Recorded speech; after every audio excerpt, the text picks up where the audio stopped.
Bonjour, avez-vous déjà pris le temps d'observer votre corps? Souvent, il nous parle, mais nous n'y prêtons pas attention. De petits changements, qui peuvent paraître insignifiants, peuvent en réalité révéler des informations très importantes sur votre santé cardiaque. C'est incroyable comme des signes subtils peuvent indiquer un problème, et beaucoup de gens ne s'en rendent compte que lorsque le problème est déjà avancé. Aujourd'hui, je veux vous montrer 7 signes physiques, ceux qui pourraient être un signal d'alarme. Écoutez votre cœur. N'ayez crainte. Reconnaître ces signes n'est pas une raison de paniquer, mais d'agir. Comprendre ce que notre corps essaie de nous dire nous donne le pouvoir de changer nos habitudes, de demander de l'aide et de prévenir de graves complications. Alors, restez avec moi et soyez attentifs.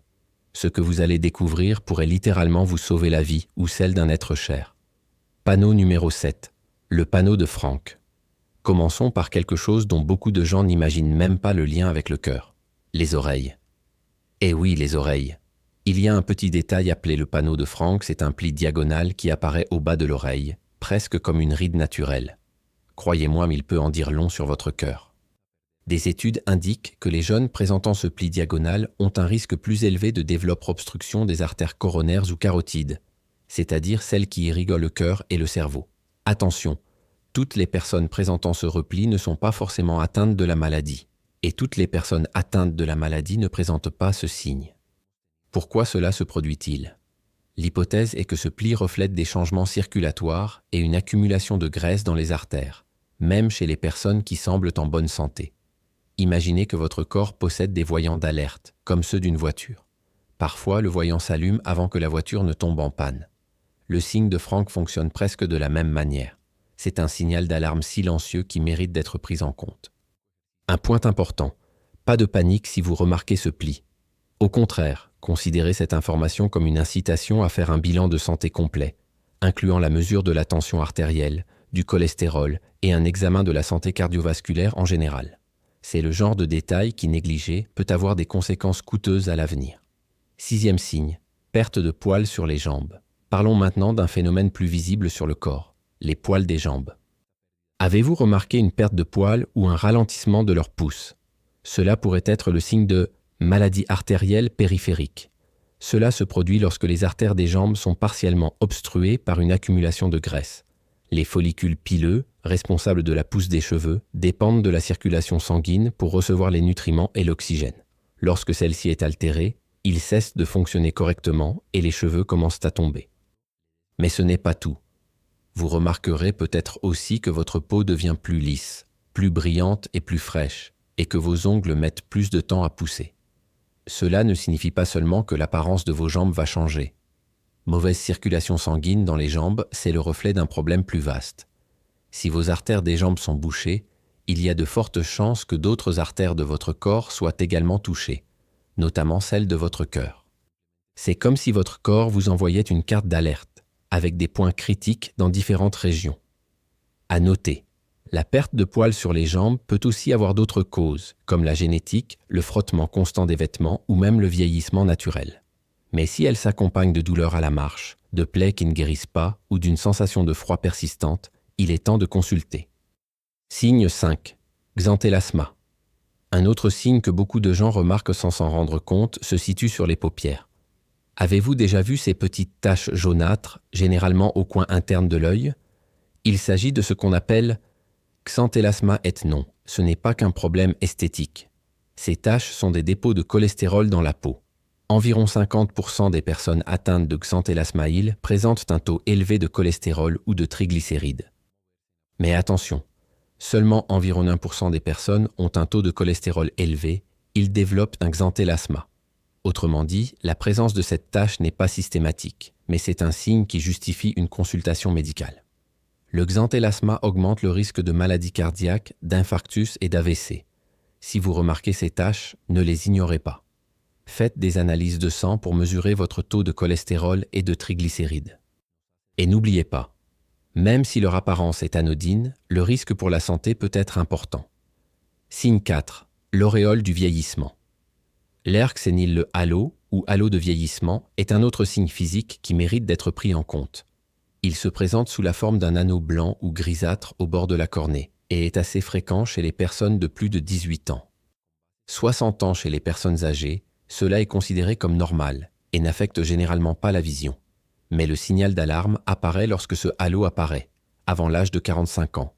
Dans ce cas, cela pourrait être un signe de dyslipidémie sévère, c'est-à-dire un taux de cholestérol ou de triglycérides très élevé, augmentant le risque de maladie cardiaque. Il est intéressant de noter que ce halo peut parfois affecter l'iris, modifiant ainsi la perception de la couleur des yeux. Une fois de plus, notre corps nous envoie un signal subtil indiquant qu'un problème interne nécessite notre attention. Si vous constatez ce phénomène, il est conseillé de faire vérifier votre taux de cholestérol et de consulter votre médecin au sujet de la prévention des maladies cardiovasculaires. Signe 3. Cyanose. Parlons maintenant de quelque chose que tout le monde remarque immédiatement. Le couleur de peau.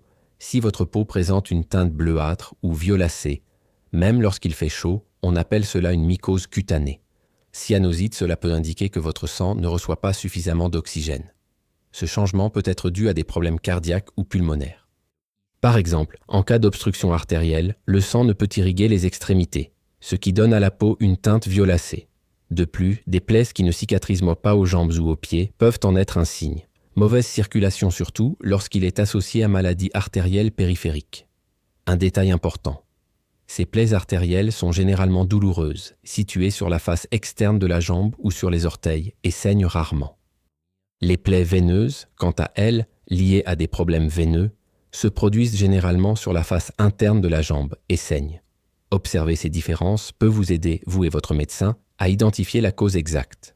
Deuxième signe, gonflement des jambes, des chevilles et des pieds. Un autre signe que le corps nous donne est gonflement. Cette affection, également appelée œdème, survient lorsque le cœur est incapable de pomper le sang correctement, ce qui entraîne une accumulation de liquide.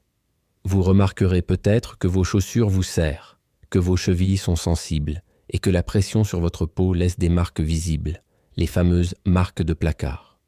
Ce type de gonflement est généralement plus perceptible en fin de journée à cause de la gravité et s'atténue lorsque vous surélevez vos jambes. L'œdème n'est pas qu'un problème esthétique. Il peut révéler une insuffisance cardiaque ou des problèmes veineux nécessitant un examen médical. Surveiller un gonflement permet de détecter des problèmes cardiaques avant qu'ils ne s'aggravent. Fin de la première partie. Voici 7 signes que votre corps peut manifester lorsque votre cœur ne fonctionne pas correctement. L'essentiel est de comprendre que notre corps communique constamment avec nous. Il suffit d'apprendre à l'écouter. Être attentif à ces signes, même les plus subtils, permet de déceler les problèmes précocement, d'agir préventivement et de consulter un médecin avant que la situation ne s'aggrave. Et n'oubliez pas, il ne s'agit pas de paniquer, mais de connaissez votre corps et prenez en soin chaque jour. Avez-vous déjà remarqué que votre corps n'émet pas seulement des signaux visibles, mais qu'il les envoie aussi? Des messages que vous ressentez douleur, fatigue, essoufflement. Tous ces symptômes peuvent être des signaux d'alarme de votre cœur. Dans la première partie, nous avons parlé des signes physiques qui apparaissent sur le corps. À présent, explorons le domaine des symptômes que vous ressentez réellement. Voici les symptômes qu'il ne faut pas ignorer. Soyez attentifs, car la connaissance de ces 7 symptômes peut faire toute la différence entre détecter un problème tôt et le laisser s'aggraver sans qu'on s'en aperçoive. Symptôme 1, essoufflement ou respiration sifflante dans la poitrine. Le premier symptôme se manifeste au quotidien. Essoufflement, fatigue intense, voire respiration sifflante, surtout à l'effort. Monter les escaliers, porter des sacs ou même marcher quelques rues peuvent devenir plus difficiles. Ce symptôme survient parce que le cœur ne peut pas pomper suffisamment de sang vers le corps et les muscles sont privés d'oxygène. Imaginez essayer de gonfler un ballon avec un tuyau bouché. La pression n'atteint pas son but et le corps ressent cela comme un essoufflement. Si vous remarquez que vous vous fatiguez plus vite que d'habitude ou que vous devez vous arrêter pour reprendre votre souffle lors d'activités simples, il est temps d'y prêter attention. Détecter précocement, même de petits signes peuvent sauver des vies. Deuxième symptôme, toux persistante avec expectoration blanche ou rosée. Le deuxième symptôme peut être confondu avec un rhume ou une allergie, mais ne vous y trompez pas. Toux persistante, surtout avec des expectorations blanches ou rosées.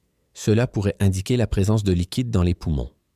Ce liquide est dû à un dysfonctionnement de la fonction de pompage du cœur, entraînant un reflux sanguin vers les poumons et une accumulation dans les alvéoles, ces petits sacs d'air responsables des échanges gazeux. Négliger cette toux peut retarder le diagnostic de insuffisance cardiaque ou d'autres problèmes cardiovasculaires. Si vous constatez ce symptôme, consultez immédiatement un médecin. Contrairement à un rhume, cette toux ne disparaît pas spontanément et nécessite une prise en charge spécialisée. Troisième symptôme. Essoufflement en position couchée. Certaines personnes se rendent compte qu'ils ne peuvent pas dormir couchés. Pour se reposer, ils doivent utiliser plusieurs oreillers, voire dormir assis. Il leur arrive de se réveiller en pleine nuit, essoufflés. Ce symptôme est appelé dyspnée paroxystique nocturne.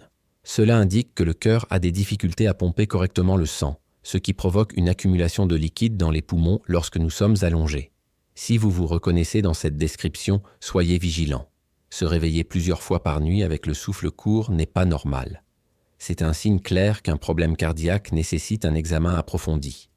Symptôme 4. Faiblesse généralisée. Un autre symptôme subtil mais puissant est faiblesse constante, une fatigue constante, des difficultés à accomplir des tâches simples comme monter des escaliers, porter des courses ou même marcher quelques mètres, peuvent indiquer que votre cœur n'irrigue pas suffisamment vos muscles et vos tissus. Une fatigue généralisée passe souvent inaperçue car on l'attribue généralement à un manque de sommeil ou au stress. Mais lorsqu'elle persiste pendant des semaines ou des mois, c'est un signal d'alarme. Votre corps essaie de vous dire qu'il a besoin de plus d'oxygène et de nutriments, et votre cœur pourrait être en cause. Symptôme 5. Se réveiller plusieurs fois pour uriner. Cela peut paraître étrange, mais avoir besoin de se lever plusieurs fois pendant la nuit pour uriner, c'est aussi un signe d'alerte. Lorsque le cœur ne pompe pas le sang efficacement, le corps accumule des liquides pendant la journée. La nuit, en position couchée, ces liquides sont éliminés par les reins, ce qui entraîne de fréquents allers-retours aux toilettes. Si vous remarquez que vous devez constamment vous réveiller pour uriner, surtout si cela a commencé récemment, ne l'ignorez pas. Ce symptôme peut être le signe de insuffisance cardiaque ou d'autres problèmes circulatoires nécessitant une évaluation médicale. Symptôme 6. Claudication intermittente. Certaines personnes ressentent douleur au mollet en marchant quelques mètres. Ce symptôme disparaît lorsqu'ils cessent de marcher. Ce symptôme est appelé claudication intermittente. Cela indique que le sang n'irrigue pas suffisamment les muscles des jambes. C'est comme si vos jambes imploraient de l'aide. En marchant, les muscles réclament plus d'oxygène, mais le sang ne peut pas répondre à cette demande, ce qui provoque des douleurs. Lorsque vous vous arrêtez, la circulation s'améliore et la douleur disparaît. C'est un signe d'alerte sérieux, car il indique souvent maladie artérielle périphérique S, qui augmente également le risque d'obstruction des artères coronaires. Symptôme 7, douleur thoracique. Et enfin, le symptôme que nous connaissons tous mais qu'il ne faut jamais ignorer, douleur thoracique. Toute douleur ou pression qui dure plus de quelques minutes doit faire l'objet d'un examen. La douleur peut être intermittente, se manifester par une sensation de tension, de brûlure ou de lourdeur, et irradier vers le bras gauche, la nuque, le dos, la mâchoire ou l'estomac. Elle s'accompagne souvent de sueur froide, de pâleur, de nausées ou de vertige. Ne sous-estimez jamais ce signe. Même s'il s'agit d'un simple problème comme des gaz ou des tensions musculaires, il est déconseillé d'exclure la possibilité d'une maladie grave. La crise cardiaque, c'est fondamental. Maintenant que vous connaissez les signes et symptômes visibles que votre corps vous envoie, il est temps de parler de prévention et soins du cœur. Prendre soin de son cœur n'est pas réservé à ceux qui ont déjà des problèmes. C'est pour tous ceux qui le souhaitent. Vivre plus longtemps et en meilleure santé, de petits changements quotidiens peuvent réduire considérablement le risque de maladie cardiaque. Et la bonne nouvelle est que il est possible de commencer dès aujourd'hui. Sans attendre de signes sérieux. Conseils de prévention. Soyez physiquement actif. Levez-vous de votre chaise, marchez, faites du vélo ou nagez. L'activité physique améliore non seulement la circulation sanguine et renforce le cœur, mais elle contribue également à réduire le stress, à améliorer l'humeur et même la mémoire. Imaginez votre cœur comme un muscle qui a besoin d'exercices quotidiens. Des exercices doux, comme une marche de 30 minutes ou une balade à vélo dans le quartier, peuvent faire une énorme différence pour votre bien-être. Arrêtez de fumer. Si vous fumez, c'est le moment d'arrêter. Cigarettes enflamment les artères. Elle augmente le risque de formation de caillots sanguins et vous expose à un risque constant de crise cardiaque, d'accident vasculaire cérébral et même de démence précoce. Beaucoup pensent que fumer n'affecte que les poumons, mais le cœur souffre en silence à chaque bouffée. Chaque cigarette arrêtée est une cigarette perdue. Un pas direct vers un cœur plus sain. Perdez du poids si vous êtes en surpoids. L'excès de poids augmente la pression artérielle, sollicite excessivement le cœur et fait grimper la glycémie. Il provoque également une inflammation, endommage les articulations et accroît le risque de formation de caillots sanguins. Il ne s'agit pas d'esthétique, mais désanté et qualité de vie. Perdre seulement 2 à 5 kilos peut réduire considérablement le risque de problèmes cardiaques et améliorer votre bien-être quotidien. Adoptez une alimentation saine. Votre alimentation a un impact direct sur votre cœur. Choisissez fruits, légumes, fibres, céréales complètes et huile d'olive. Réduisez votre consommation de viande rouge et d'aliments transformés. Considérez votre alimentation comme le carburant de votre corps. Les aliments riches en nutriments contribuent à nettoyer vos artères, réduire l'inflammation et contrôler le cholestérol. De petits changements, comme remplacer les aliments frits par des aliments cuits au four ou les sodas par de l'eau, ils font une énorme différence au fil du temps. Tenez compte des antécédents familiaux. Si vos parents ou vos frères et sœurs ont déjà eu des problèmes cardiaques, vous devriez être encore plus vigilant. Des examens réguliers permettent de détecter les problèmes précocement avant qu'ils ne s'aggravent. Avoir des antécédents familiaux de Covid-19 ne signifie pas que vous êtes condamné, mais un avertissement pour mieux prendre soin de votre cœur avec plus d'attention et de discipline. Contrôlez le cholestérol et les triglycérides. Les aliments riches en fibres, comme l'avoine, les fruits et les légumes, contribuent à faire baisser le cholestérol. L'exercice physique fait également partie du traitement naturel. Et si le taux de cholestérol reste élevé malgré tout, ne vous inquiétez pas des médicaments prescrits par votre médecin. Elles peuvent être nécessaires pour protéger le cœur. Contrôlez la glycémie. Les personnes atteintes de diabète ou de prédiabète doivent surveiller leur glycémie. Maintenir une glycémie stable prévient les complications et protège le cœur. L'objectif est de maintenir l'hémoglobine glyquée en dessous de 7%.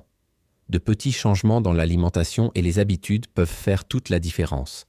Une grande différence dans la prévention des problèmes cardiaques. Contrôler la pression artérielle. Maintenir une tension artérielle inférieure à 120/80 est idéal. Pour certaines personnes, l'objectif peut être un peu plus flexible, par exemple ne pas dépasser 140/90. L'hypertension artérielle silencieuse, est l'un des plus grands ennemis du cœur. Il est essentiel de maîtriser ce nombre pour prévenir les crises et les AVC. Prendre soin de son cœur, c'est investir dans qualité de vie et longévité de petites habitudes quotidiennes. Marcher, boire plus d'eau, choisir des aliments sains, peuvent sauver des vies et prévenir les complications graves. Le cœur est le moteur de votre corps, et le traiter avec soin et affection est la meilleure façon de garantir qu'il continue de battre fort pendant de nombreuses années. Si vous avez appris quelque chose de nouveau aujourd'hui, aimez et partagez cette vidéo. Identifiez vos amis et votre famille pour qu'ils puissent eux aussi protéger leur cœur. Et dites-moi en commentaire, quelle habitude saine allez-vous adopter dès aujourd'hui? Souviens-toi, chaque petit changement compte. Et plus tôt vous commencerez, plus votre cœur sera fort demain.